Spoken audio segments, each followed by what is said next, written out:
Raise the Standard podcast. Because the standard you set shapes the life you build. Hey, aloha, everybody. This is Dr. William Finley with Raise the Standard podcast. I would say that this was our first episode, but this is actually episode 1, part B, because I totally screwed up last week. So we're renewing the whole idea of this concept, and we are bringing back our special guest today. But before we introduce him again, Coach, how you doing today, man? Good. Everything going all right on the east side? Yeah, you know, I'm a million miles away from you. What is it, 8 miles? And you can't get over the bridge.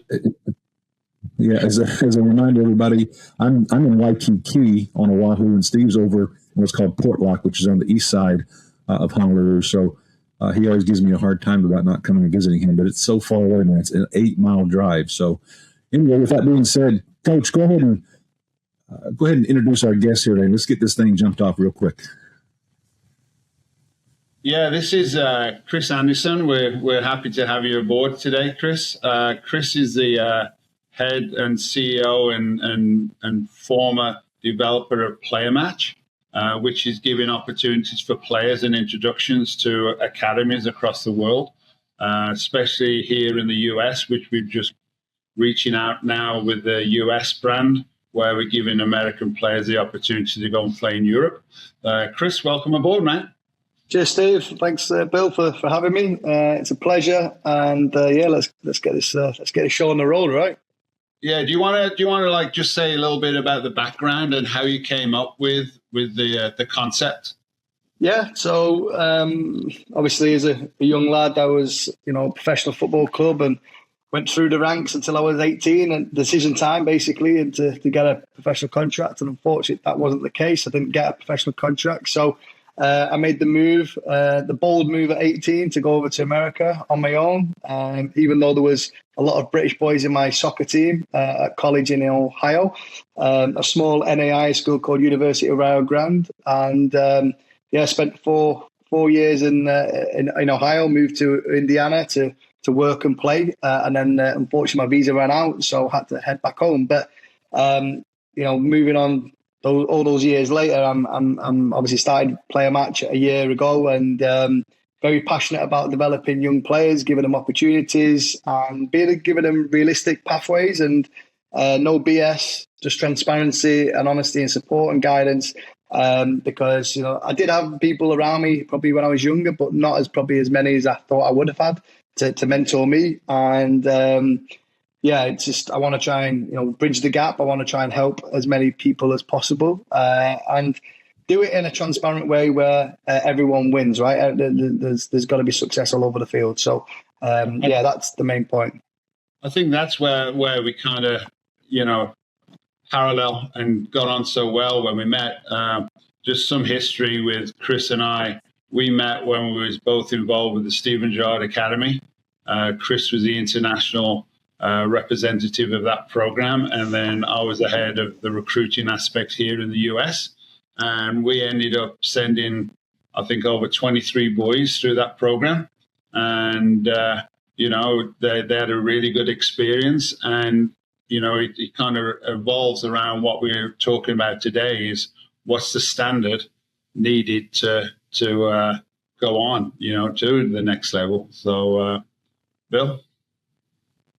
Yeah, one of the questions we were referenced last week was, from your perspective, Chris, what's the major difference or comparison, between, say, the American College, NCAA, NAIA, JUCO, and the playing in the international stage, the level that you're trying to get your players to?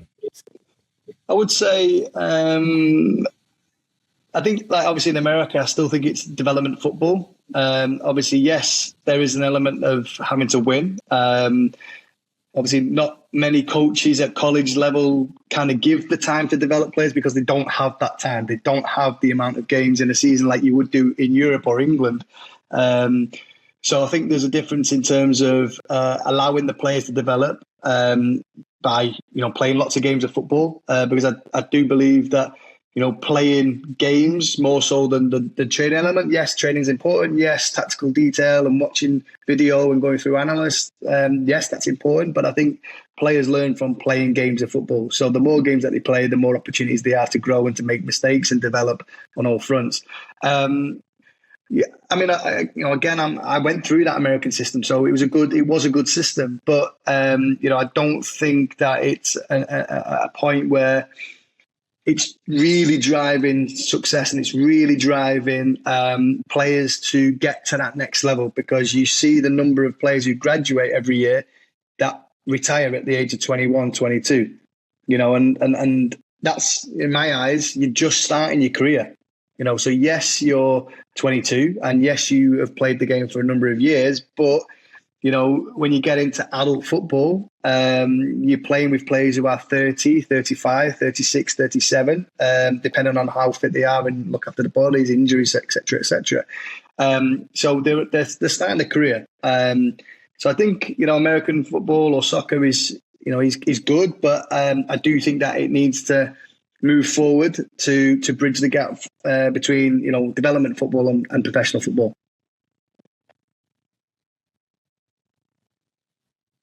What about in terms of the mindset with the European player and the American player?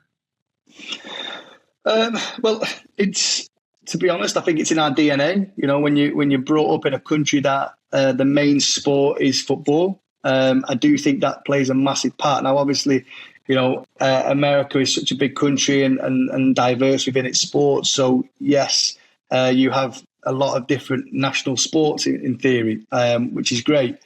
But I do feel that there's then a lack of, just that one sport honing in. I may be wrong. Obviously people might tell me different about hockey or, American football, basketball, whatever, baseball, whatever the different sport, they may tell me different. But from a football, soccer point of view, for me, kids growing up in Europe, you're playing on the street at 4, 5, 6, 7, 8, 9. You're playing with older players. You're having to find a way to win a game of football or to score a goal against a 12-year-old, 15-year-old, 18-year-old, whatever. It's in your DNA when you're that young, and I think that's a massive shift. I think that's a massive difference between the Americans and Europeans when it comes down to mindset and mentality. Just because it's all we know. It's all we've ever been brought up with. Yes, we have other sports, but they're nowhere near the country goes on lockdown at World Cups, European Championships. It's a pride thing. It's when you get into kind of the Premier League, you've got your teams in the certain cities and there's rivalries between, southern teams and northern teams, and Liverpool, Manchester, Everton, Liverpool, even in the same city. So, everything that we do, it's more than a religion in my point of view. I don't think that's the same. So I do believe that plays a massive part when it comes to the mindset or mentality of European footballers. I honestly think the pay-to-play model here is interfering with the kids' development, to be honest with you. I've been here now 30 years because initially, obviously, coming over in 95, I've seen everything from grassroots to the pro level, college level. And the mentality that I feel as if we see from the kids is, I'm here to play because I'm paying to play. And the parents are living through my journey, because if you have a player that isn't good enough and sitting on the bench, the coach has pressure from the parents and the clubs to play that player. Because what they've done, they've probably put the player on the roster to increase and bolster the rosters, because over here, soccer is a multi-million-dollar business, right, for clubs and organizations, because at the moment, unlike England, you got a funnel that goes into the pro level. Here, I call it a sieve, a colander. You got MLS Next, you got ECNL, you got National Premier League, you've got State League, you've got multiple organizations all fighting over the best players and what can be delivered, But at the end of the day, back in Europe, you play because it gets you out of the environment you're in most of the time and you have the passion for it. The mindset here, I feel, with some of the players, that passion's not there because in America, they want to do everything. You know, they want to play basketball one night, they want to play baseball the other night, they want to play soccer the other night, you know, and there's not a focus that's needed, you know, to achieve what they're dreaming about. Yeah, and just on those kind of points, I mean, obviously, you know, it is changing a little bit in England, if we're being honest, and Europe about that pay-to-play model, just because for a lot of kind of teams or you know, ages, when you get to that kind of 18-year-old mark, like going into full-time football is near enough impossible unless you are a professional footballer. So there is more pay-to-play models now. You know, I was a part of one, right, at Steven Gerrard Academy. Every single player paid to be there. Now, they were getting fed 3 meals a day. They were getting housing. They had A-licensed coaches. They had gym memberships. They had GPS data, video footage, analysts, everything. They were treated like professional footballers. Now, there is a lot of success from that, right? So, yes, you're paying to be there, but it's giving you the environment that actually you need or want to be a professional footballer. So I do feel that there's a space for it. But I do also believe that, you know, we have to get to a point, and I tried so hard when I was at SGA to basically tell everybody at the beginning that, yes, you are paid to be here, but that doesn't mean that you're going to play in the best games. That doesn't mean that you're going to get 90 minutes every week.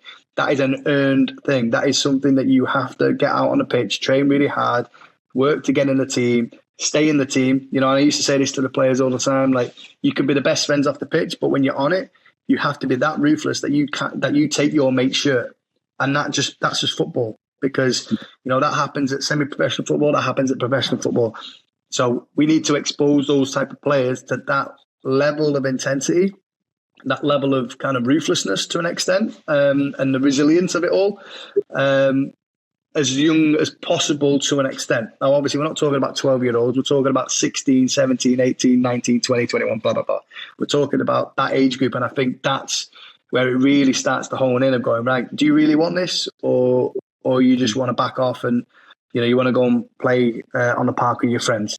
You know, well, that for me is the difference. Yeah, I think a lot of that, like you just mentioned, you know, you don't mind whether you're paying for like GPS systems, you know, guidance, you know, where can I go? What's my pathway? You know, whereas sometimes the standards aren't really there, and the implication of what's the mindset of the player needed to advance to the next level. You know, everybody dreams about it, but what's the standard for you getting there? You know, what's needed? You know, and that's where I feel as if the program you've developed, you know, everything's about player development up to the age of 18. Then they go to college. It's all about winning. You know, there's no doubt coaches' jobs on the line because it's year-to-year contract. You know, it's about winning. There's no development there no more. You know, so that I think that the thing that's lacking a lot here in the US is training that mindset of the player to understand what environment they're going into. You know, so what do you think, Bill? Yeah, sorry, Bill. Yeah, no, go ahead. It's this whole idea, and we touched on it again last week, but everything that you guys are talking about, how does, and of course, our podcast is Raise the Standard. It's all about making that the standard is the standard. So how does accountability and standards come into play in your process? For me, it's massive, right? Because, you know, I'm lucky enough to have two roles within the industry, and you know, one job or one side of it is to develop players and to guide players and support players. The other is to be an assistant manager of a semi-professional team where we do need to win. Now, we are big on developing players. You know, we've had multiple players this season that have gone on to get their English Football League debuts, which is, you know, top level football. They're 18, 19-year-old lads who go out on loan for the first time. They need a game. They need a few games. They need to get understanding of the standards and the levels of what it's taken to be at that point. But we've had multiple players. So yes, we still develop players, but at the same time, like you said before, or Steve mentioned there about, you know, if you don't win games, you get sacked. So it's a fine line for us, because obviously, yes, we want to develop players, but we have to win games of football. And that's just the nature of the beast. We know what we're in. So I've got two jobs. In one job at PLYRMATCH is developing. The other one at Chorley Football Club is to win games of football. The aim is to sell players and to gain promotions and things like that. Now, obviously, and I say this, I think I said this last time to you guys, but I say it a lot of the times. Like, there's 24 teams in our league, right? So that's 46 games a season. There's only one winner. So there's a lot of football to be played, and that doesn't mean that you're going to be successful. That doesn't mean that you're going to get promotion. So you have to be resilient, and you have to be mentally tough enough to deal with that pressure or understanding of it, week in, week out. And it's, for us personally, I don't think we've had the best season at Chorley. We finished mid-table. That for us is underachieving. Now we've looked at that and we've assessed it, and we know that there's things that we can improve on as a management staff, as players, and we will put things in place for pre-season to make sure that the standards that we expect are going to be hitting a lot more than this season, for example. And there's many different reasons in a context. There's injuries and loans getting called back at times and so on and so forth, and games getting called off and momentum and stuff like that. So that happens. That's part and parcel of football. And when you just look at the wins or the losses, then it's a little bit narrow-minded. You've got to kind of look outside of that. But for a standard of play and again, a college player, like, it's a good level of football, but it's not the be-all and end-all either, right? So when they graduate, they've got to have an understanding that, okay, well, if I want to go again, then I might have to raise the standards. I might have to work even harder. I might have to show up a little bit more. I have to be more disciplined. I have to be more robust. I think there's a big difference from playing, 16 to 20 games a season at college, maybe 22, 23 if you're lucky, if you get to the national final, which again, not many, right? Not many people get to the national final and go all the way. So obviously the numbers are lower than figures that I just mentioned. And then if you're expected to go on to play professional football, and again, even in my league at step 6 of English football or step 2 of the non-league pyramid, you've played 16 games. We played 46 games. Saturday, Tuesday, relentless. Like, you're traveling up and down the country. You're getting home at 2 o'clock on a Tuesday night. You've got to get up at 5, 6 o'clock in the morning on a Wednesday to go to work. Like, you have to have the mindset and mentality to do it. Now, that's my point in terms of trying to bridge the gap, trying to give them an opportunity to find their level. And again, this is a journey. So, we're starting out at, as an American player to an extent. You might be 18, you might be 21, 22, right? But you've still got another 12, 13, 15 years in the game, in my opinion. So, you want to be at the top. I want to be in the Premier League. I want to be the England manager. That's not going to happen like tomorrow. That might happen in 10, 15 years' time. It might never happen, right? But there's a journey on it, and we've obviously got to make sure that all players are educated enough and have the mindset to, kind of keep going, raising the standard. And we've had a boy a couple of years ago at Chorley that, we was playing step 8 of English football, came to us, so he stepped up 2 levels, did really, really well over that season. We then sold him for just short of £100,000 to League One. So he's then stepped up 3 leagues higher than that. So he's gone up 5 divisions in the space of 2 seasons, basically. Now, he then gets to that level. Well, the standards that he had at our level was tough and it was hard, but going again to League One, 3 levels higher, okay, well, everyone's fitter than you. Everyone's stronger than you. Everyone's faster than you. Oh, and by the way, they're technically very good and they're tactically very good. So, players have got to be understanding of that and just understand that it's a journey, but know that you've got to do a bit more, right? And raise that standard for themselves, as well as obviously the coaching staff and management and so on. Yeah, you've been in and you are in an interesting area of being exposed to a lot of players from all around the world, right? So what would you say the difference is with the American player to the Australian player to the South African player to, the Dutch, because you've been exposed to multiple students coming in at 16, 18 years of age. And what would you define the difference, or what would they have in common to go on to the next level or consistently apply themselves for a 3-year program, say, coming into an academy aspect? I think it's, I mean, and I say this in the loosest term, but like, you know, when with America, in my opinion, it feels like it's coming from a small country when it's massively not, right? It's a massive country. But from a football and soccer point of view, they're still babies as a country of the game, right? So, you know, yes, they're athletic and yes, they're technically okay, but I do think that they struggle mentally. I do think that they struggle tactically.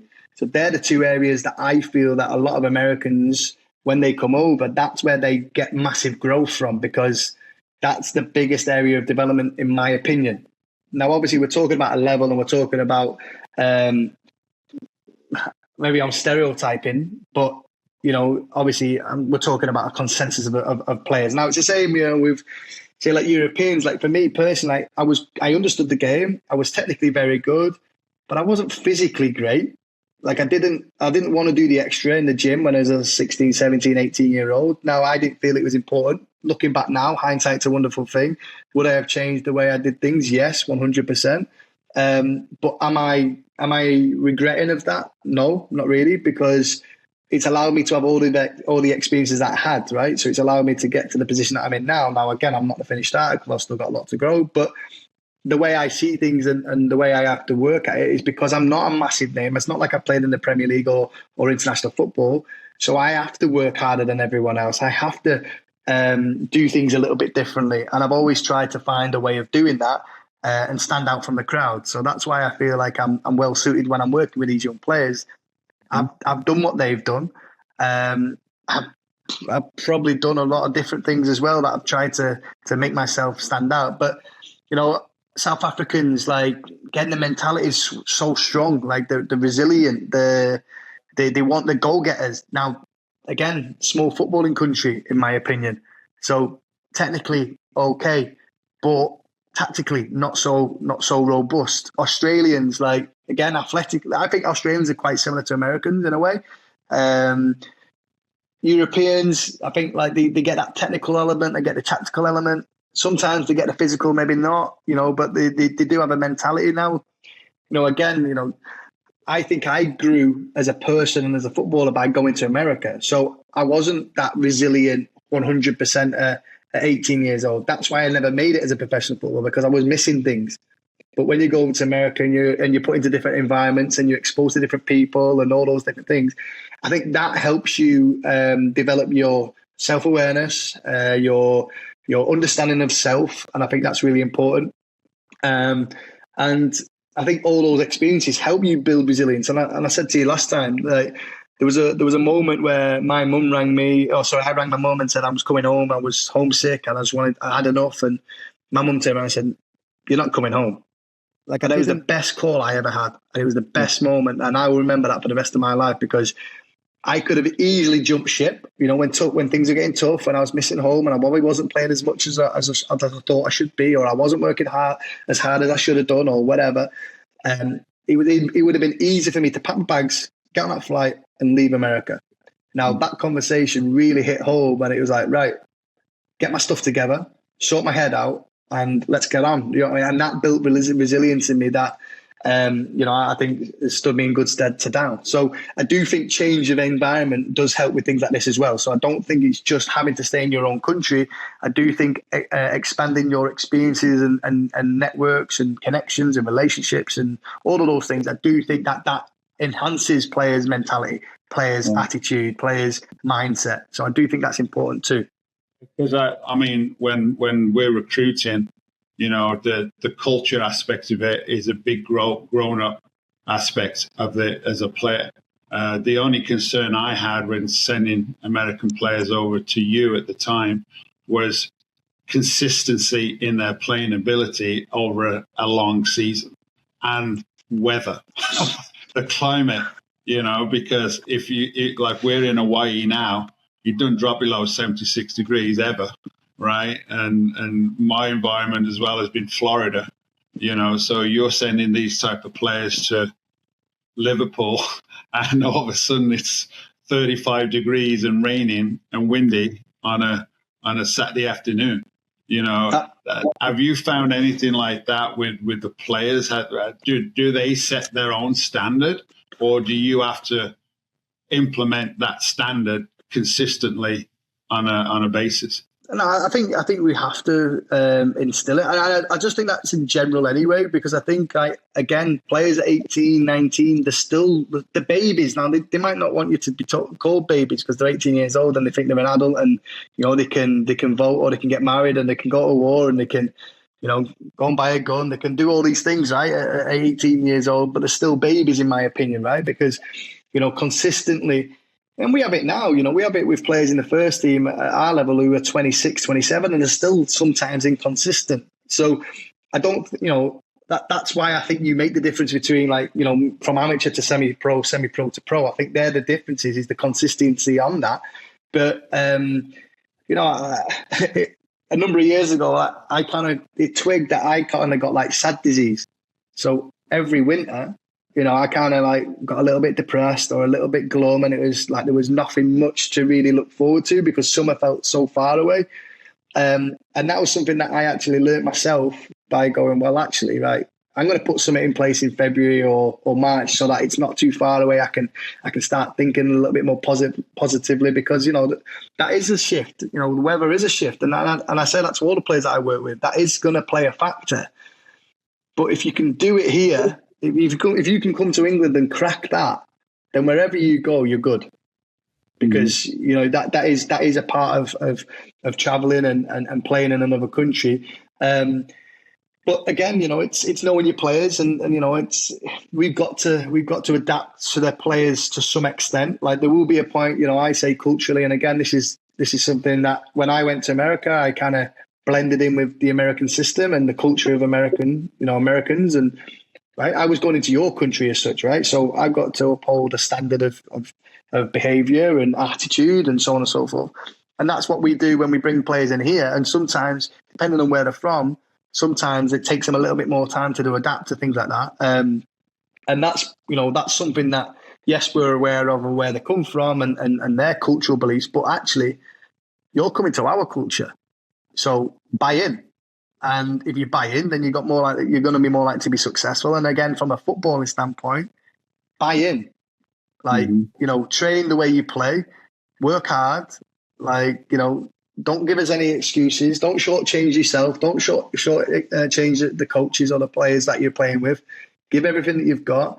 We can accept a lack of ability somewhat, as long as you've got the right attitude and work ethic. And we can't have a team, and no team in the world, unless you were, Barcelona back in the day, and Man United and Arsenal and the Invincibles and all that stuff. But ordinarily, you've got a squad of players that complement each other. And it might be the hard worker, it might be the talented footballer, it might be the older statesman who's the leader, and when the going gets tough and all that stuff. So you can't have 11 Mavericks on the team. So, there is a place for players to play, and you just got to understand what you are and go, right, how am I gonna be successful in that team environment? And I do think that, again, that is a mentality and an attitude thing as well for me personally. I know when I came to the States, playing in the heat was unbelievable.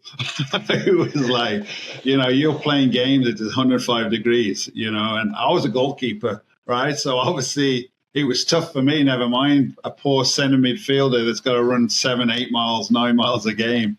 It was tough to get used to. But again, going along the lines you said, it's down to that individual player to get their mindset sorted out and say, this is what I want, so I'm going to adapt and overcome it. Yeah. So, I mean, again, obviously going over from England to America, yes, we speak the same language. Yes, there's an accent difference or whatever, and cultural slightly, but I'd say that we're quite similar in cultures to an extent, but yeah, but it takes time, and this is the thing that I think players struggle with, and this is English players going abroad, this is foreigners coming to England. Everyone expects to be the best performer on day one and to get all their stuff together, right? Be mentally switched on, tuned in, all of that on day one. Well, unfortunately, fellas, that's just not how it works. So, if we get to that quicker, if we can understand that and appreciate it a little bit more, then I do think that, there is more chance to be successful. Obviously, let's talk about Nathan Kohler for a second. Your player, you're the one, your recruit who came to Stephen Gerrard Academy. And I hope he doesn't mind me saying it, and he'll probably agree, but he wasn't the best footballer in the world. But his mindset and attitude to developing, to get into a standard, his own individual standards, let alone the teams or whatever. And that got him to a point of getting into semi-professional at such a young age for me was unbelievable. To play in the FA Cup, to score in the FA Cup, that's history. That's an historic thing for him as a young player. But then actually graduating with a university degree in England, because again, the system's different academically. So, people got to be switched on with stuff like that. And then, playing for 50, 60, 70 games in a season because he's playing for the academy, but he's also playing semi-professionally. He's played probably in 1 year the same amount of games that he would be in America over 4. Mm-hmm. And that's bonkers, right? And but that for me is what you're coming for. That's why you're coming to Europe, is because you want the games and stuff. But for Nathan, he did things a little bit differently, because it's normal. It's the norm to go to the local college. It's normal to stay at home and have mummy and daddy cook dinner and wash clothes and be there for you. That's normal, right? That's easy. He took a different path, and obviously now he's playing in the MLS Next Pro, and he's having a fantastic career so far. And again, he's still got room to grow, so he's not the finished article. But he did things, in my opinion, the right way. He was coachable. He was hardworking. He did things what he needed to do. He understood himself, and I think that's why he was such a success. So, obviously, again, that's a testament to you, because you recruited him and you knew him and you knew what he was about, and you knew that it was the right fit for him too, right? Yeah, well, I mean, he was exceptional. I mean, from the parents to the environment he came from to being coached for the last 3 years and understanding what is the next level, that he was all set to go. I mean, he was exceptional. Now he's a Chattanooga, so he's excelling there too. So, Bill, what's your thoughts? Because we're talking about the coaching aspect, and Chris and I have more or less always been on the boys' side. What would you say the mindset would be coaching on the female side of it? At the same time, the difference with the female mentality to the male mentality, especially when you coach at such a high level in college? Yeah, it seems like, and I'm sure since I've been away from it for a while, there may be a different mentality with the young females, because the women's game has progressed, tremendously. I can remember coming out of the military and coaching, from the United States Armed Forces soccer program and the All Navy soccer program, and dealing with, special forces athletes, and being not at y'all's level, but a small college player myself, and all the years growing up in high school and whatnot. You could a coach can tell a male player, run through that brick wall, and we as male athletes, we're just going to run through that brick wall. We're not going to ask questions. We're just going to do what we're told, if you have the right mentality. Well, I discovered when I got to my first coaching job in college at William Carey University. Back then it was William Carey College. It was more on the relationship side. And you tell a young female to run through that brick wall, they're going to ask, well, why? Why would I do that? And so it's a little bit different mindset, in my opinion. And so the relationship side was more than any of the guys that I had ever coached. So the mindset just seems to be, in my opinion, probably at a much higher level than us guys, because they want to understand, whereas male athletes, we're just going to perform, we're just going to do. And that may be simplistic, but that's kind of what I learned through those years. And then all my coaching buddies now kind of reinforce that, say, yeah, it hadn't changed that much in that regards in terms of the mindset of the young female athlete, or even the pro athlete at the female side. Interesting. Yeah. One thing I would like to ask, go ahead. No, I found the same way when in Florida, we were more on the girls' side. and it was like you say, relationships. When I coached the Orlando Nighthawks, the girls and the boys were coached exactly the same in the Pro D3 level. The boys were at the top of the league and the girls were struggling, because I had a lot of personalities from D1 programs that had finished playing. And the approach, we soon had to adapt our approach to the female side of it compared to the male side of it. So it's an interesting concept. One thing I'd like Chris to address too is when you're dealing with your younger players, the younger kids coming in, and maybe the 26, 27-year-old kids too, the young men. What is, how can you tell from your perspective and in your experience if a player is truly coachable? I think, I ask this a lot at the minute in terms of when I'm having meetings with players. I'm getting an understanding of them as people, but also I'm saying to them, okay, well, tell me about your biggest strength. So they'll tell me about, I'm good at this, I'm good at that. And I go, okay, tell me the biggest weakness or biggest area of growth and development. And if they try and, just kind of BS me to say, I don't have any, I'm not good. I'm like, well, we've all got areas to grow and develop, right? So you've already kind of put a blocker on it straight away because it's not a negative thing in my opinion. Now, they may feel it's a negative thing to say, well, I'm not so good at that. But for me, that one is makes you self-aware. But two, there's an understanding that, okay, I can get better at that. And obviously, we all have strengths and we want to make our strengths super strengths, but we also want to make our weaknesses stronger than what they were.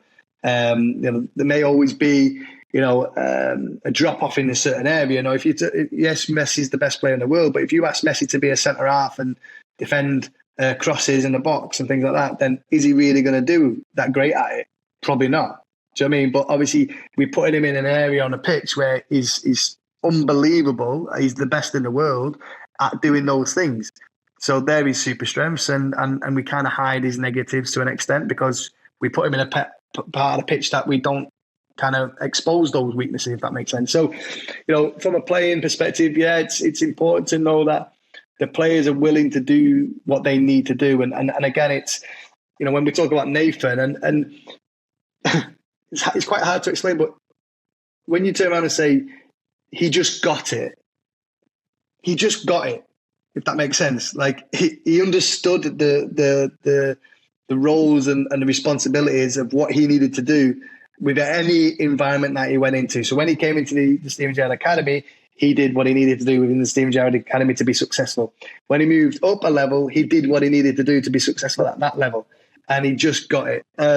So I think it's a point of view of the personality of the player to make sure that they're open to growing and understanding where they are on the journey. The boys who think that they should be there, they should have been there yesterday, and they should be playing Premier League. When you with all due respect, coming from America at college or high school level or club level to the Premier League, it's like another stratosphere times 5. It's so far away, it's unbelievable. And if they don't have an understanding of that, then I think they're going to struggle. If they obviously have an understanding and say, you know what, yeah, they're a million miles away, but actually, I can be successful, then I do believe that they've got the mentality to be coachable. Because they have an understanding. It doesn't mean that they fully 100% get it, because with time and with experience, we are better people and more rounded and more experienced, right? So, me at 16 compared to me at 37 is a completely different person. I am a lot more experienced in a lot more things than I was at that age. So, growth happens over time anyway. But yeah, it's just, as a young player, for me, it's just have the right attitude to get better, to put everything into it, and understand. I dislike the people that say, "Oh, an injury stopped me from being a professional." Did it? Did it really? Are you going to be that guy that goes down to the bar in 25, 30 years' time and say, "Oh, I could have been a professional, but I had that one injury." Okay, brilliant, well done. I mean, the amount of people that have injuries and ACLs and, big time injuries, but still get back and still work harder to get back and to do the extra. Like they think, I'll miss training today because I've got a sore calf. Well, actually, in my opinion, you should be working even harder on your recovery to get back into the team, because for every injury or every day that you're not in training or not playing, those guys in training are getting fitter and stronger, and they're building that kind of mentality to get in a game on a Saturday. So the gap just gets bigger and bigger. So you have to work even harder to try and stay in the game with them, right? And that tells me a million things when a player says, I'm injured, I'm just going to rest in my room, I'm just going to play FIFA. Okay, cool, well done. You're not going to go anywhere then, because you're going to have to get in the gym and you're going to have to do the extra, because that's what it takes to be at the top level. And I don't think a lot of people get that from time to time. And putting that in perspective on touching base again on the women's game, just as a reference point, we don't have to go on this rabbit hole by any means, but one of my good friends coaching at Power 5 school, top 15, top 20 in the country every year, I was talking to him this week. Just this week, there are 1,400 young women that are in the transfer portal. And so that you look at what the hell is going on? Why are all these kids wanting to transfer and blah, blah, blah? And, there's a lot of questions about that. But, maybe they thought that they were going to be a starter at UCLA or Stanford or Florida State. And then they get there and all of a sudden they were the superstar back home in Dallas, Texas, or wherever. And now they're not playing a single minute on the pitch because you got so many great players in front of them. Like you said, everybody's faster than you. Everybody's quicker than you. Everybody's tactically more sound than you. And they are just on the bench. And now mom and daddy are starting to peck in their ear.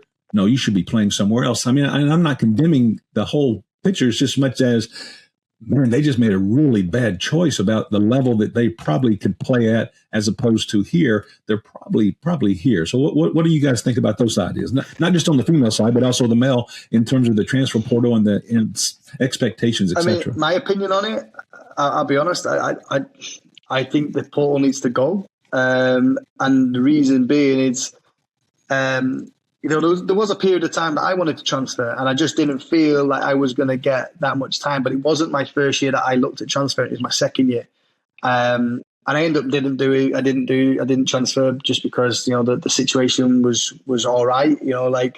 Probably I had to probably look at myself in the mirror and think, am I doing enough? And I never went. But I think that this portal, I think it's going to kill the game because, as soon as one player or whatever doesn't get the minutes that they think they should or they shouldn't or whatever, then they're just going to throw the towel in. Well, what's that saying about life? What's that saying about when times get tough? Are we going to be able to be resilient enough to get through them? Are we going to work through that, or we're just going to go, you know what, I'm out? And the grass isn't always greener, So I think again, you've got to just as young players, you've kind of got to figure out, am I really as good as I think I am? Or, is he or she better in that position than me? And what am I going to do to get into that team? Do I have to play a different position? Do I have to do the extras? Am I, the biggest thing when I was playing is, my dad used to say to me, do not give the coach an excuse or the manager an excuse to not play you. Play your best, do your best. Now, obviously, that still means that you might not play a game on a Saturday or Sunday or whatever, because unfortunately, he's the manager. He picks the team, and for right or wrong reason, and that's why he gets paid the big bucks or whatever. That's why he has the job that he's got, and it's not an easy job to do. But don't give the coach an excuse not to play you. And, so I just think that the portal thing for me personally is, I do think it's a negative effect on the game. Steve, thoughts? Yeah, I would just say be humble. Go in, see what's around you, and then excel. And I say that to all my players. I mean, I played so long ago, I don't even mention that I played anymore, right? Because it was a part of my life that got me where I got, right? But it helped me in life, because now I was always a younger player in the locker room, and then all of a sudden you're the older player in the locker room. And as age comes, wisdom does come, as it seems, But I had some information. I had two important information lines that I carried through the rest of my life. Is one, look the part and be the part, right? That was from my grandfather. And another one from a famous footballer that Chris will probably know, who was Norman Hunter, right? Never turn the light switch off, because sometimes you can't turn it back on again, meaning don't take your foot off the accelerator, always give 100%. And that's kind of been my philosophy through life, because I came out here to the States in 95, basically a brand new world to me, and I had to kind of weave my way through it. I went back playing at 35, right, down in Orlando at the Citrus Bowl, so it's like, dude, this was a lot easier back in the day. What's going on now, at 35? But at 35, I had to obviously use my experience and bring younger players through. And my role then was more of an advisory aspect as playing, rather than I'm going to go and score 50 some odd goals this season. So the coach wanted us older players to kind of nurture the younger players coming through. So I think out of all of it, being humble. I mean, when we do coaching courses, I say to the coaches, don't be that guy that thinks you know everything on the course, right? Assess the course, do what you have to do, gather the information and execute, and then develop from there, So I think the word would be humble, stay humble. So, Coach, what would be as you're looking at, players and recruiting players and getting players to come into your program, what qualities in your mind separate a good candidate, good, solid, average candidate from a great one that you see, that you've learned in your experience to evaluate and you feel those intangibles? What does that look like? I think obviously players who, again, if they understand their bodies and they're doing the right things more times than not, they don't have to be 100%, they can't have a bad meal or they can't have a soda or whatever. Like, no, they can, but like they live a life as efficiently and as effectively as possible. The attitude around that, understanding self, because again, I think it's so important to understand yourself. And again, that takes time. That's not something that at 15, 16. I don't think. I think if you are on the journey of that and you have an understanding, then brilliant. But I do think it takes you a little bit longer. I do think you need to be exposed to different experiences to learn about yourself more so. So I think, that's important. I mean, again, obviously, we all want the best footballer. We all want the best technical athlete. We all want the physical, robust, strong, powerful player. We all want those type of players. But again, it's just, I think it's a mindset thing. You can get better at football. So you don't have to be the best footballer in the world. And you can actually also be a professional footballer without being good at football. It sounds stupid, but it's more about like your mentality and your work ethic and your attitude to doing a job, And again, every manager in the world, right? Because obviously all those people that say, oh, he's got favourites, they're right. But the favourites are the people that are the ones who do the job that they're supposed to do and that they just get on with it. There's no excuses and they're reliable, because again, every level you get to and the higher you go, you have to trust the individuals in the starting 11 or in the squad or your management team, because unfortunately they're the ones in theory that were more likely to get you sacked. Do you know what I mean? Like, you can put the team out there, you can give them all the tactics. Well, if they just don't believe in what you're doing, they'll just get on the pitch and not do what they need to do. And then that happens enough times, then you're gone, right? So, you've got to have trust in those players, and it's about doing the things that you want them to do. And obviously each coach will have different, not standards as such, but different requirements, roles and responsibilities of what they would want their team to look like. And that's the beauty of football, because obviously if we all did the same things, then it'd be pretty boring. Like, I do feel that there's been a shift in terms of the way the game's supposed to be played.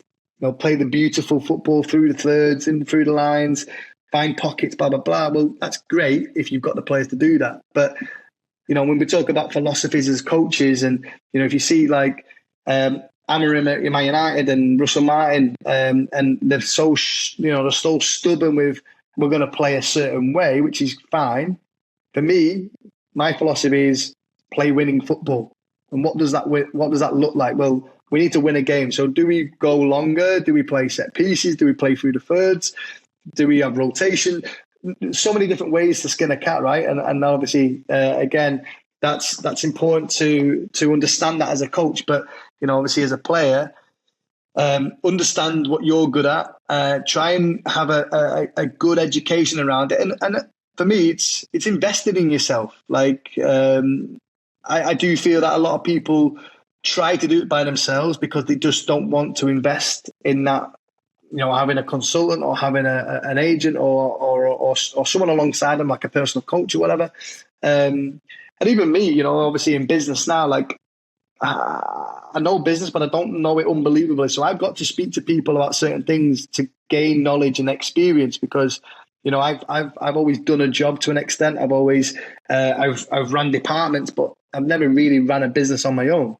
So, I'm going into to territory that I've not really necessarily been in too much. So, again, I've got to invest in different things because I want to be successful. And for me to do that, to fast track that, I have to invest. I have to be around the right people and have mentors around me. So, yes, I'm 37, but, I have mentors. And I think that's an important thing for players and people to invest in their opportunities. And obviously it's hard because, within the industry, there's the good, bad and the ugly, right? There's great people to be around. There's people who are in it for the money, solely for the money. And then there's the scammers. It's trying to weed your way through all of that to try and feel that, is this person the right person to be around or to invest in and to all that kind of stuff as well. So I know I've gone on a little bit of a tangent on that, but I do think that's really important too. And what does that? Steve, follow up? Yeah, when I'm interviewing players and parents and that, I'm looking for just a good individual around, a good character. Once we get the character sorted out, then I go into the playing ability, and then I go into the, what's your end product? What do you want out of this? Because sometimes the best player is a bad apple, and you don't want that best player in your team because it ruins the team. It's called a team for a reason, right? Because everyone's got to work for the person sitting next to them. So I look for good character. Can you present yourself well? What do the parents want, and how do they support the individual? So yeah. I mean, my principles when looking at a player is how do you carry yourself? What's your demeanor like? And are you able to have that resilience to adapt to obstacles that's going to come in front of you?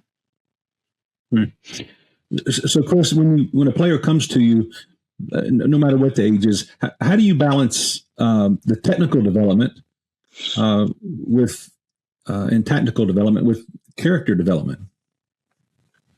Well, obviously, when I'm placing players within the organisations that I place them in, and that could be academies or colleges or clubs, in reality, their job is to help them technically and tactically. Now, obviously, I can mentor them from afar, but I'm not the one that's going to be with them at every step of the way in terms of the actual destination they go to.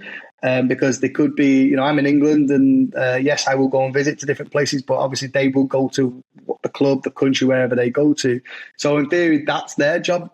The last bit from what you just said there is probably the most important thing for me is the character, is the person. So having regular check-ins, me being able to look at their video footage, me speaking to the coaches and getting real feedback and translate that in a way that they'll understand. Because again, we've all had different coaching styles and people that are around us, and some of the people that we work with are cutthroat, they're straight to the point, and some people don't necessarily like that. And obviously, not that I'm going to be good cop, bad cop, but it's not like the the sandwich technique. It's for me personally, it's telling them straight and doing it in a way that we can be successful and we can learn. So for me, it's more about the character and the personality and the mindset. That's my part really, because the technical and tactical part should theory come from the coaches of the club or the environment that they're in.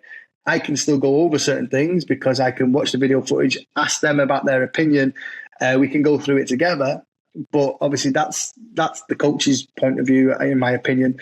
So yeah, dealing with the person more so is probably what I'll be alongside them. Obviously, if they're in my team, then yes, we'll develop the technical and tactical element and the personality in all together. But obviously, the role that I play at PLYRMATCH is from afar to an extent. But we have regular contact, and we go into to where they're at, what they want to get to. And again, it's good for me because I've been that coach, so I understand what it is to be an international footballer, but I also understand what it's been to be the head of international programs. So I will speak to the players and say, well, you're not happy about a certain situation?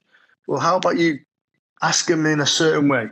So I can give them tips and tricks so that when they do go and have those conversations, and sometimes tough conversations, right, that they're doing it in a respectful manner, and that I'm teeing them up for success rather than go and tell him that you should be playing every game in an abusive manner. Well, that's not going to be, no one wins there, do they? So that's a big part that I feel that I play as well is understanding both sides, and my job is to look after the player, but I also have the relationships with the academies and the clubs, and where I know the decision makers, I know the managers, and I know the owners of these places. So that helps me as well, because I think that's a big part of the process. Yeah, what we've done this year with the club, we've implemented, obviously at the end of the season, we have player evaluations or assessments or whatever we want to call it. We've added the mental capacity in there and also the social characteristics evaluation. Does the player help pick up equipment? Does a player come shake your hand? Does a player come, how are they implementing their character away from the field? Are they volunteering in the community? Are they, so we're looking at the whole package, what's around that player, before we're looking at the X's and O's. So like for somebody like you that say, hey, Steve, you referred this player, do you have a player evaluation? That player's characteristics now and the mental aspect of the game from the evaluation. So you kind of can draw a picture there before you even get to speak to them. And I think that's a valuable asset to a player evaluation report. But when you say that, I mean, there's a boy that I've been working with this year. He's from Australia. He's at Western United, which is an A-League academy, and good player. And he came in. He's got an English passport. He did really well. That we got him on trial at Barnsley Football Club, which is a League One football professional club, and we got him in on trial with the youth team there. And we were very proud of that and him for getting there, but. When I speak to his coaches and when I speak to him as well, like the biggest area that I feel that he needs to develop on massively is his personality.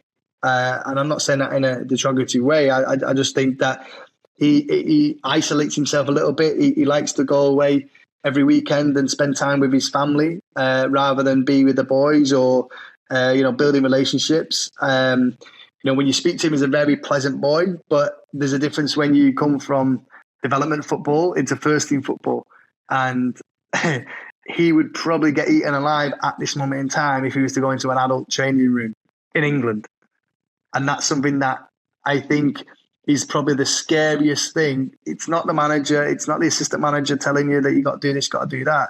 I think it's the players that you play with who are 5, 10, 15 years older than you, and there's a lot that kind of rests on the line. It's a win bonus. It's a contract at the end of the year. It's a place in the team. It's a place in the playoffs. It's promotions. It's all these different things. If you cannot handle going into adult football, then you're gonna be done in the game. And I think that's probably the biggest thing that I think a lot of young footballers struggle to understand. Because, like I said, we all want to be professional footballers or we all want to get to the highest level. But actually, a lot of the time, people don't actually know what that takes and what you need to be to get into them environments. And this is why I'm saying this is the journey, and it's not the end of the world if you're 23, 24, because the boy that I'm talking about who signed into League One, he was 24 when he signed professional League One. So it's not do or die. Do you know what I mean? It's not, well, you're 18, you're 19, you're too old. It's not going to happen for you.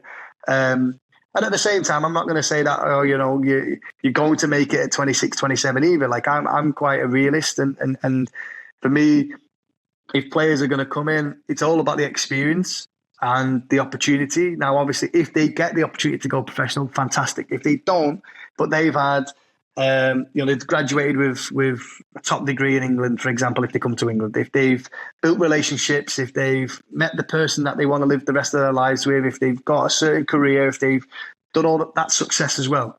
So, I think that's a big part of the journey more so than does he go pro or not. But I do think the biggest thing is young players, I think they underestimate the value of actually being in an adult men's senior changing room. Do you know what I mean? I think that's massive. That's where I grew up, man. Knowing your pecking order in the locker room. And I think a lot of the American boys miss out on that because we show up and play and leave, where in Europe you go into a locker room, as a youth. But yeah, I remember those days vividly, with a boss coming in and throwing the tea urn against the wall or it's like probably not like that now, but it was a growing up experience for sure in the locker room. I mean, to be fair though, like we did have that a little bit when I was at Rio Grande, the NAI school, and we had our seniors, we had our freshman duties. I do feel that's important, and I'd hate to think that people think that that's bullying, because it's certainly not for me, because I think you've got to earn your stripes. I think you've got to do your stuff to earn the right to not do those things as you get older. And I do think that's probably the closest thing to doing it. But obviously, when lads are, like you said, they're turning up on a Saturday afternoon, they're already in the kit. They're turning up onto the warm, the warm ups and stuff, and there's no changing room banter, humour, joking. If there's none of that stuff around, then I think that they are missing a trick on that. And I think that's a big part of it too. Like everyone, if you speak to anyone who turns around and says, "Oh, I'm getting ready to retire," the biggest thing that they'll say is, "I'm going to miss the dressing room." Mm-hmm. Like, yes, they might say, "Oh, I'm going to miss scoring goals in front of fans and having fans sing my name and stuff," but 99% of the time, people will say, "Yeah, I'm just going to miss that changing room." And what does that mean? So it's a massive part of it. Yeah, I do. I must admit, I do. I miss that Saturday morning and getting ready and driving to the field, or the stadium, and being there 3 hours, 4 hours before you're meant to kick off and just soaking in the environment before you actually go and perform. The interesting part, even at this stage, and Steve and I are a little bit at a different stage in our age development, Chris, than you are. But even now, is when I cross paths with players that I was a teammate with, or players that I coach, it immediately connects you back to that locker room environment and the pregame and the huddles, and talking about how good you think you were back then. All those ideas. It's those relationships, yeah. Yeah, and I mean, obviously, I've done my A license, so I'm UEFA A license qualified, and I'll be honest, I don't think I'm the best coach in the world for tactically and things like that. Like, I still think I'm growing with that. My manager that I work with is so good, in my opinion. Like, I've learned so much in the 4 years that I've been with him. But for me, when I go to these coaching courses and when you speak to people, I'm like, this is all well and good, right? You can talk about this tactic, that tactic. You can talk about doing this, doing that. But if you don't have the relationships with the players, it doesn't matter. You don't have to be the most, tactically expert. You don't have to be that guy. If you can get players to run hard and to run through a brick wall for you and to do the best that they can, because some of the players that I'm coaching, they're miles better than me at football. Like one of the boys that I coached this year he's played for international. He's played for Wales internationally. He's played in the MLS. He's played in the Premier League. What am I really going to tell him? Do you know what I mean? Like I've just got to put him in a frame of mind that he's going to do his best and that he's going to put an effort in for him and his teammates and for us as management. So for me, that is the biggest thing: relationships. I think that's really important and probably the most important, to be honest, because if you can get that environment, if you can get everyone singing off the same hymn sheet, then you're going to be a force to be recognised with, not necessarily all about tactics, in my opinion. So, yeah. Listen, as we wrap up, and Coach Richard, please build on this as well. But Chris, look in the camera and just if there's a young kid watching this or a parent watching this, which I'm sure there'll be plenty, what would you say to that athlete or that parent about the expectation from your perspective of their mindset, their personal and professional standards that's going to allow them to be successful moving on to try to move up? Well, I think it's one of them where, again, understand that you aren't the finished article. Understand that you have to give it everything that you want to give it if you want to be a professional footballer, because even at that point, it still might not be good enough to hit the standard of being a professional footballer. But if you give everything that you possibly can give, then you can never look back and go, oh, you know what, I could have done more. You got to the levels that you got to because of the effort and attitude and sacrifice and everything that you gave it. But if you're not willing to do all of those things, if you want an easy life, stop playing the game. Now, you're a long time retired, right? You're a long time done. And even for me, I stopped playing at 27 years old because I got into coaching. And I think that my path and my purpose was coaching and managing and supporting and guiding. The playing got me to that point, but I was never going to be a professional footballer. But I had such a drive and an ambition to be as successful as I possibly could. So understand that you've got to sacrifice, understand that you've got to invest, and that's time and that's effort and that's financially sometimes. This is a journey, it's not going to be all rosy. There's going to be ups and downs. There's probably going to be more downs than ups, to be honest. But if you understand that and you can power on and you can go through all of that, then I do believe you will be successful in whatever you choose to do when you get to that point. But yeah, I think players, you have to be committed to being successful. If they look at their friends, if they look at their group of friends, right? In 5 years' time, are those 5 guys or whatever, are they still going to be the same people? Because I look at the group of friends that I had when I was 16, 17, some of them were going down paths that I was definitely not going to go down. Right? And that was their choice. That was their life. But I wasn't going to go down that route. And I always wanted more.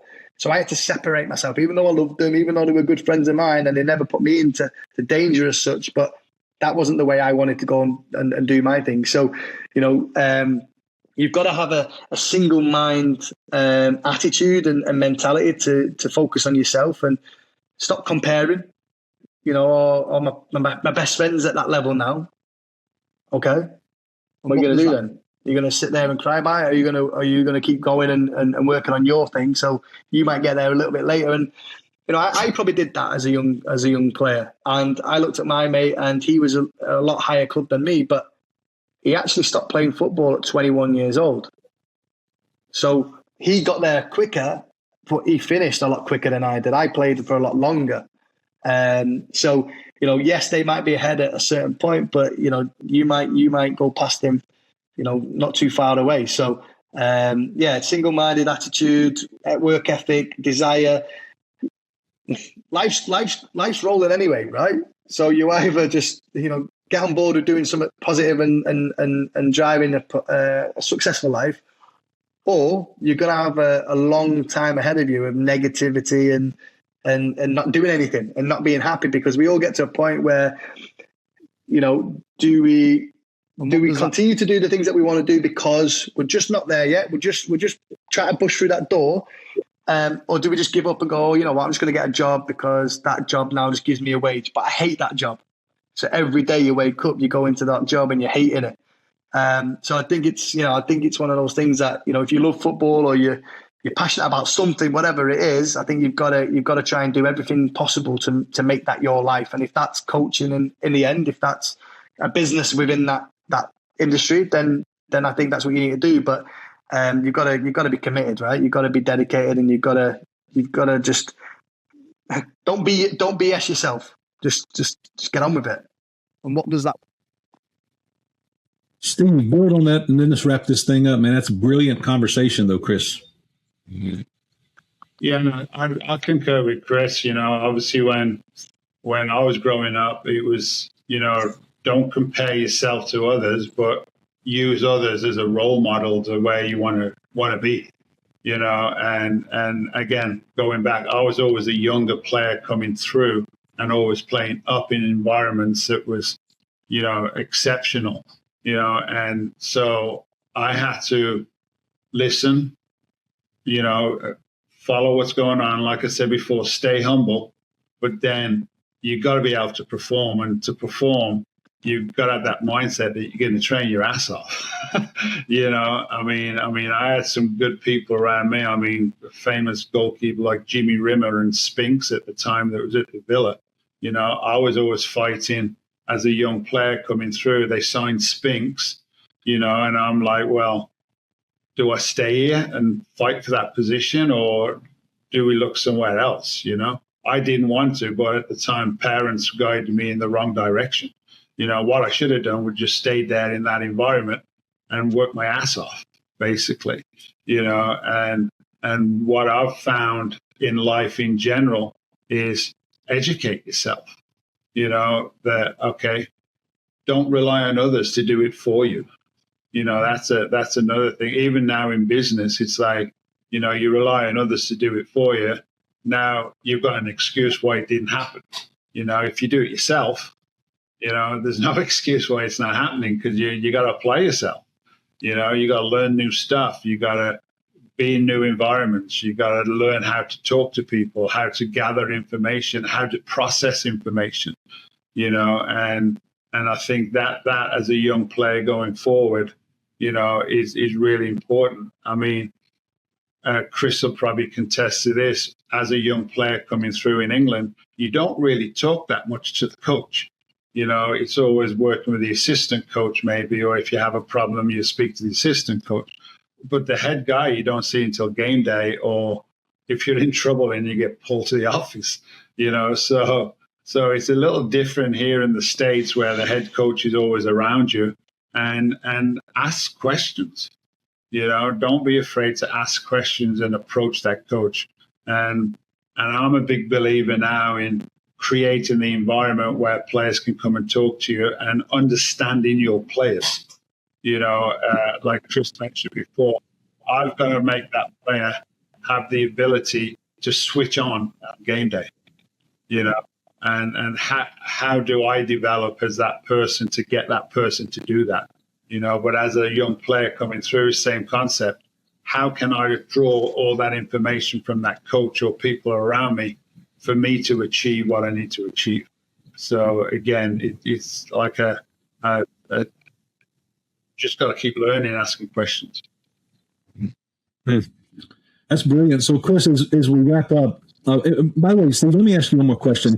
And this will wrap up with listening to what Chris has shared in the level that he's coaching at. And Steve, I know you coach at that same level and work with extremely high level players. Right now, you're working with under 15, under 16-year-old kids or younger. Just quickly, what are some of the things that Chris shared that resonates with you about what you're dealing with at the youth league and the parents out here in Hawaii?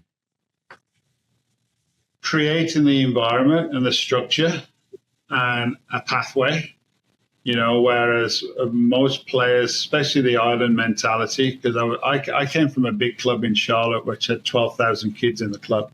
So if the kid didn't want to do it, we'd just get someone else in to do it. Whereas here, it's all about player development and then buying into the Kool-Aid. We were lucky enough to win state this year, and in a year. That's kind of an achievement for us. And the club in whole has won 8 state championships this year, from the youth program all the way through to our U15s. So there's a great stepping stone. And I say a lot for Olivier, who's been in academy in France. He set the standards for the club and the level of play that's needed. And then you've got people like myself that can come in and implement certain other things around good foundations that he set. But I would say creating the environment and having the parents to understand that, you may be a big fish in a small pond here on the island, but there's plenty of fish out there that you need to compare yourself with. So the biggest thing we've got a problem is now is getting the players off the island, like you driving the 8 miles over the bridge to come this way, right? Is getting them off the island to experience top level tournaments like in Vegas, Phoenix, California, to compare themselves, what's out there, and then come back to the island and they go, okay, I totally understand it now. I've experienced it. I'm here. I need to get here to compete with the others in the game. Yeah, and Chris, you'd be proud of what Steve's done here in Hawaii.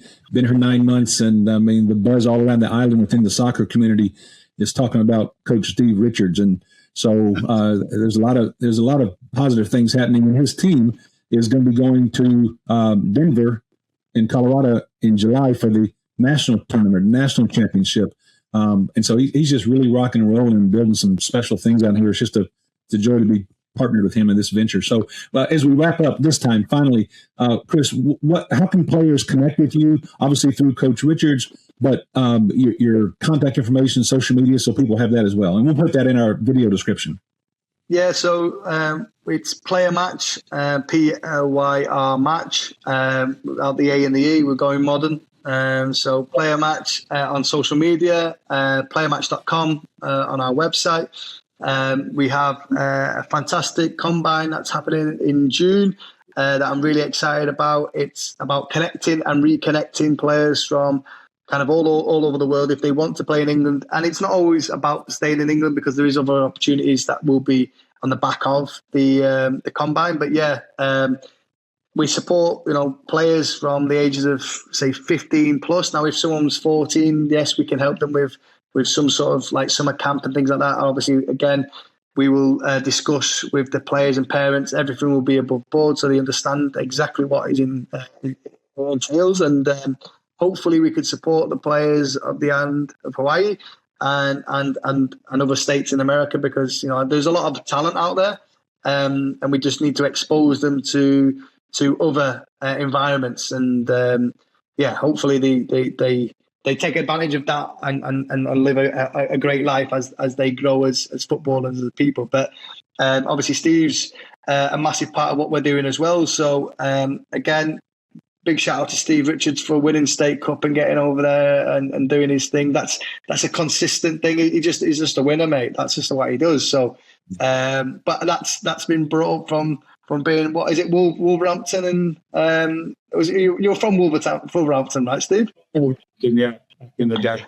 Yeah, so that's where it started, on the streets of being a 6-year-old playing footy, jumpers for goalposts and all that stuff. So, but if you need anything from a conversation from a player's perspective, you've got Steve's contact, or you've got my contact details, and hopefully we can assist a lot of players and find them real good opportunities. Yeah, what we also have, Bill, is August 7th through the 9th here on the island, International Cup, where we've got teams coming in from Canada, California. Obviously, local teams are playing in it. We'll be on site for the duration of the tournament for interviews, and all they need to do is go to PLYRMATCH and book an appointment, or send us an email with their games and invite us to come and watch their games. Hopefully we can get Chris out with some sunblock on the island so he don't get too burnt, right? But we'll have representatives on the island scouting players for that whole tournament. So it's going to be an exciting weekend. Yeah, and we'll make sure we put all this contact information in the video description. So, hey, listen, name of the podcast. Thanks for joining us. It is Raise the Standard, and it's all about mindset. It's all about player development, not just on the field, but just even human development, your emotional intelligence, all those things, and then maintain the standard, because the standard is the standard. Hey, Chris, thanks so much. I hope this one comes out better so we don't get a text message from Steve next Thursday going, hey, can you join us again for the third straight week? But it's a pleasure talking to you. Appreciate your friendship, and we look forward to engaging with you again, maybe in a month or two, as we can get all caught up. Yeah. Yeah, perfect. Bill, thanks for having me again. It's been a pleasure, and I'm looking forward to seeing further episodes of Raise the Standard. Cheers, Chris. You bet. Thanks. Appreciate it, Coach. Mahalo, everybody. Thanks for joining us. Yeah.